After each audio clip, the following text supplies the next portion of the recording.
Hello everyone, welcome to my YouTube channel. तो कैसे हो आप सब? आई होप आप सब बढ़िया होंगे। तो हम बात कर रहे थे अधिगम के सिद्धांतों के बारे में। जैसा कि हमने पढ़ा कि अधिगम के सिद्धांतों को हम 3 प्रकार से पढ़ते हैं: व्यवहारवादी, संज्ञानवादी और निर्मितवादी, यानी बिहेवियरिस्ट, कॉग्निशन और कंस्ट्रक्टिविज्म थ्योरी के रूप में हम अधिगम के सिद्धांतों को पढ़ते हैं, जिसमें हमने बिहेवियरिस्ट और कॉग्निशन थ्योरी कंप्लीट कर ली है। तो अब हमारा एक छोटा सा सिद्धांत बचता है इसमें, अधिगम सोपानके का सिद्धांत, जो कि रॉबर्ट घेने ने दिया। अगर आपने मेरी पहले की वीडियो नहीं देखी तो डिस्क्रिप्शन बॉक्स में जाकर आप उन वीडियो को देख सकते हो। तो आज हम बात करेंगे अधिगम के सिद्धांत के बारे में, यानी अधिगम के सोपान के सिद्धांत के बारे में। ठीक है, तो हम बात कर रहे हैं अधिगम सोपान का सिद्धांत। तो इसका प्रतिपादन किसने किया? रॉबर्ट एम घेने ने, जो कि एक अमेरिकी साइकोलॉजिस्ट थे। कौन थे? अमेरिकी साइकोलॉजिस्ट रॉबर्ट घेने अमेरिका से थे। इनकी बुक का नाम है कंडीशन ऑफ लर्निंग। क्या है? कंडीशन ऑफ लर्निंग, यानी अधिगम की शर्तें। अधिगम की शर्तें इनकी बुक का नाम है। यह क्वेश्चन फर्स्ट ग्रेड में भी आ चुका है 2016 में। 2016 में क्या क्वेश्चन आया था कि भाई रॉबर्ट घेने, उनकी बुक का नाम क्या है? ठीक है, तो इन्होंने अपने अधिगम सोपानकी में 8 प्रकार के अधिगम बताया कि भाई इंसान 8 प्रकार या 8 चरणों से सीखता है। इन्होंने अपने सिद्धांत में बताया है कि मनुष्य का जो अधिगम है, जो मनुष्य अधिगम करता है, वह 8 अलग अलग चरणों से होकर गुजरता है। और इसी के आधार पर अधिगम जो है वह सरलता से जटिलता की ओर चलता है। क्या बताया इन्होंने? कि सरलता से जटिलता की ओर चलता है, जटिलता की ओर। ठीक है, क्या बताया कि भाई जो मनुष्य का अधिगम है वह 8 अलग अलग चरणों, यानी 8 चरण तो बताए ही हैं। तो ये बताते हैं कि इन्हीं 8 अलग अलग चरणों से होकर मनुष्य का अधिगम गुजरता है। और इसी से क्या अधिगम कैसे चलता है? सरलता से जटिलता की ओर। जिसमें जो पहले, इसमें इसके 8 चरण है। इसमें पहले जो 4 चरण है वो व्यवहारवाद से संबंधित है, क्योंकि जो व्यवहारवाद होता है वो क्या कहता है कि मनुष्य के और चारों ओर जो इन्वायरमेंट है, परिवेश है जिसमें मनुष्य रहता है, उस इन्वायरमेंट में उपस्थित जो भी उद्दीपक है उनके अनुरूप क्या करता है मनुष्य? अनुक्रियाएं करता है। उद्दीपकों के अनुरूप क्या करता है मनुष्य? अनुक्रिया। और अनुक्रियाओं से क्या होता है? अधिगम। अनुक्रिया के वह अधिगम को सीखता है अनुक्रियाओं से। ठीक है, तो ये 4, इनमें जो 4 ये हैं लर्निंग, ये कौन किससे संबंधित है? व्यवहारवाद से। और ऊपर के 4 चरण किससे संबंधित है? संज्ञानवाद से। ठीक है, तो मनुष्य इसमें बताता है, रॉबर्ट घेने बताता है कि मनुष्य इसी क्रम से सीखता है। ये सबसे निम्न स्तर होता है और ये क्या होता है? सबसे उच्चतम स्तर। उच्चतम स्तर। तो पहले मनुष्य एक निम्नतम स्तर से, फिर दूसरा, फिर तीसरा, फिर चौथा, फिर पांचवा, फिर छठा, सातवां, आठवां चरण, ऐसे फिर सबसे लास्ट में उच्चतम स्तर से सीखता है। तो मनुष्य इन स्तरों से गुजरकर ही सीखता है। तो इसमें क्या हुआ कि ये पहले जो 4 चरण हैं ये तो अपने व्यवहारवाद यानी बिहेवियरिस्ट से रिलेटेड है। बिहेवियरिस्ट। ठीक है, ये कॉग्निशन यानी संज्ञानवाद से, कॉग्निशन से संबंधित है। ठीक है, तो पहला आता है इसमें संकेत अधिगम। इसी को हम बोलते हैं साइन थ्योरी। कौन सी थ्योरी? Sign learning theory. ठीक है, साइन लर्निंग। साइन लर्निंग, इसका क्या मतलब है? इसमें इससे मतलब कैसे पता चलता है कि भाई संकेत अधिगम है? तो यह कहता है कि मनुष्य संकेत से सीखता है। क्या बताता है ये साइन थ्योरी? कि मनुष्य किससे सीखता है? संकेत से। जैसे बता दे भी, कैसे कबूतर, जो हम किसी बच्चे को सिखाते हैं, छोटी क्लास के बच्चों को कैसे सिखाते हैं? कैसे कबूतर, कैसे खरगोश। तो ये क्या क्या हुआ? संकेत। तो कैसे कबूतर, कैसे खरगोश। तो इस तरीके से इसमें बताया है। इसमें बताता है कि एक संकेत को उद्दीपक के स्वरूप प्रस्तुत किया। मतलब इसमें संकेत क्या होगा? कै, तो उद्दीपक क्या हो गया? कबूतर। तो एक संकेत को उद्दीपक के स्वरूप प्रस्तुत किया और उसके आधार पर व्यक्ति ने क्या की, अनुक्रिया। इसलिए इसका संबंध पावलोव के शास्त्रीय सिद्धांत से है। किससे हो गया? पावलोव से, पावलोव के शास्त्रीय अनुबंधन सिद्धांत से, अनुबंधन सिद्धांत से। ठीक है।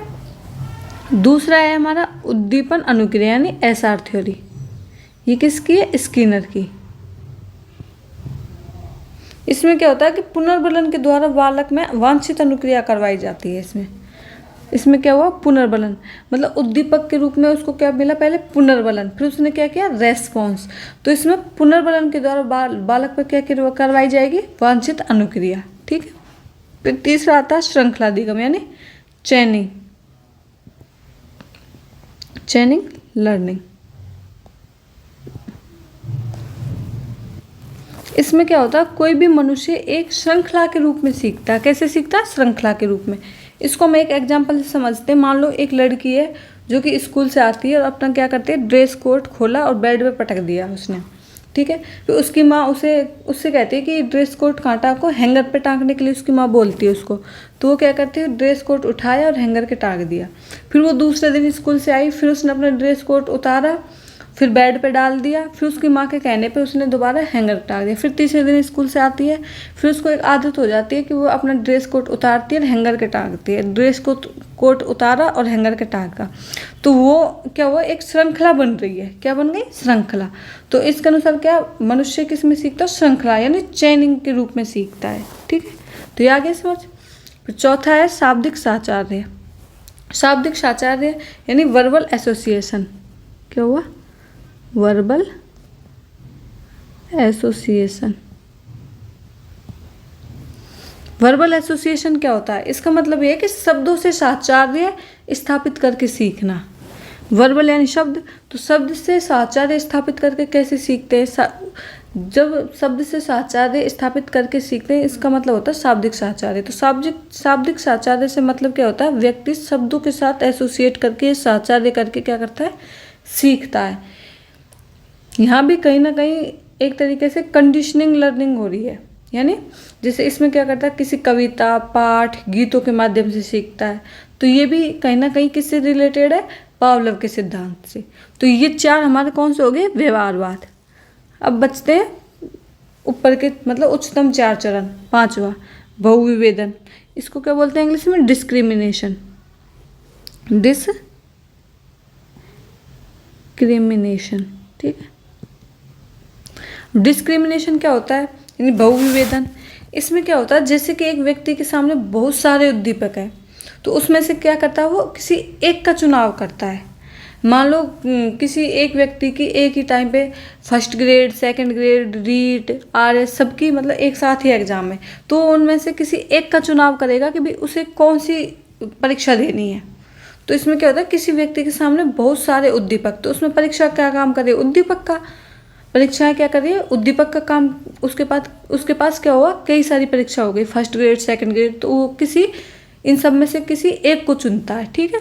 तो इसमें क्या हुआ? किसी व्यक्ति के सामने बहुत सारे उद्दीपक है, जिनमें से क्या करता है? एक को चुनाव करता है वो। जैसे किसी व्यक्ति के सामने बहुत सारी मिठाई हैं, तो वो उसमें से किसी एक का चुनाव करेगा कि उसे कौन सी खानी है। ठीक है।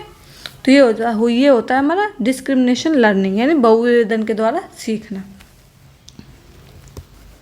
अब सातवां आता है संप्रत्यय यानी कॉन्सेप्ट। कॉन्सेप्ट क्या होता है? कॉन्सेप्ट वो होता है कि मतलब किसी भी चीज़ की या किसी भी वस्तु की पहचान उसके गुणों के आधार पर कर लेना, या फिर हमने किसी वस्तु को देखा और अपने उसकी इमेज अपने क्या कर ली? माइंड में सेट कर ली, अपने दिमाग में उसकी इमेज बना ली। तो वो क्या हुआ? हमारे दिमाग में कॉन्सेप्ट बन जाता है, संप्रत्यय बन जाता है किसी चीज़ का। ठीक है। जैसे हमने बोला, जैसे टीचर ने बोला ऊंचाई, तो बच्चे के दिमाग में क्या आएगा कि ऊंचाई का क्या भाई? पहाड़ की भी ऊंचाई होती है। जैसे 2 मंजिल कोई घर है तो उसकी भी ऊंचाई होगी। तो उसके दिमाग में क्या कॉन्सेप्ट बन गया ऊंचाई का? कि पहाड़ क्या है? ऊंचा। तो किसी भी वस्तु को देखकर उसकी इमेज कहाँ बना लेना? अपने दिमाग में। तो वही क्या है? कॉन्सेप्ट। ठीक है। सातवां है नियम यानी रूल। अब नियम क्या होता है? नियम या सिद्धांत, इसको सिद्धांत भी बोलते हैं। अब रूल लर्निंग क्या होती है? नियम के द्वारा सीखना। नियम में किसी भी प्रकार के सिद्धांत हो सकते हैं, जैसे थॉर्नडाइक का सिद्धांत दे दिया तो कौन सी अधिगम हो जाएगा? नियम अधिगम। थॉर्नडाइक का सिद्धांत हो गया, जैसे गुरुत्वाकर्षण का नियम, ये सब क्या आ जाएंगे? नियम में, यानी नियम के द्वारा सीखना। अब लास्ट में आता है सबसे उच्चतम और श्रेष्ठ अधिगम, ये होता है समस्या समाधान, यानी प्रॉब्लम सॉल्विंग। प्रॉब्लम सॉल्व, ये हमारा सबसे उच्चतम स्तर का अधिगम है। जब हम नीचे के सारे अधिगम सीख लेते हैं उसके बाद समस्या समाधान सबसे लास्ट में आता है। इसमें क्या होता है कि किसी भी समस्या का समाधान करना, या फिर हमारे सामने कोई भी समस्या आई, उसका हमने कॉन्सेप्ट बनाया, फिर उसके लिए हमने नियम बनाए और उसकी समस्या का हमने क्या कर दिया? समाधान भी कर दिया। तो ये क्या होता है? सबसे उच्चतम स्तर की वो है चरण, ठीक है। ये इसको मनुष्य सबसे बाद में सीखता है। जब हम नीचे के सारे अधिगम सीख लेते हैं तो उसके बाद क्या होता है? समस्या समाधान होता है सबसे उच्चतम स्तर का। और सबसे निम्नतम स्तर का कौन सा हो गया इसमें? संकेत अधिगम।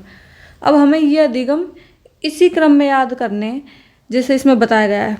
पहले कौन सा था? संकेत, फिर दूसरे पे उद्दीपन अनुक्रिया, तीसरे पे आ जाएगा हमारा श्रृंखला, चौथे पे शाब्दिक, पांचवा बहुविभेदन, छठा संप्रत्यय, सातवां नियम और आठवां आएगा समस्या समाधान। ठीक है, आगे ही समझ। तो अब इसको हम दोबारा एक बार रिवाइज कर लेते हैं। तो हमने पढ़ा अधिगम सोपान का सिद्धांत, जिसके प्रतिपादक कौन है? रॉबर्ट एम गेन है। ये एक अमेरिकी साइकोलॉजिस्ट है। इनकी बुक का नाम हमने पढ़ा कंडीशन ऑफ लर्निंग। इन अधिगम की शर्तें, इन्होंने अधिगम के कितने चरण बताए? 8 चरण।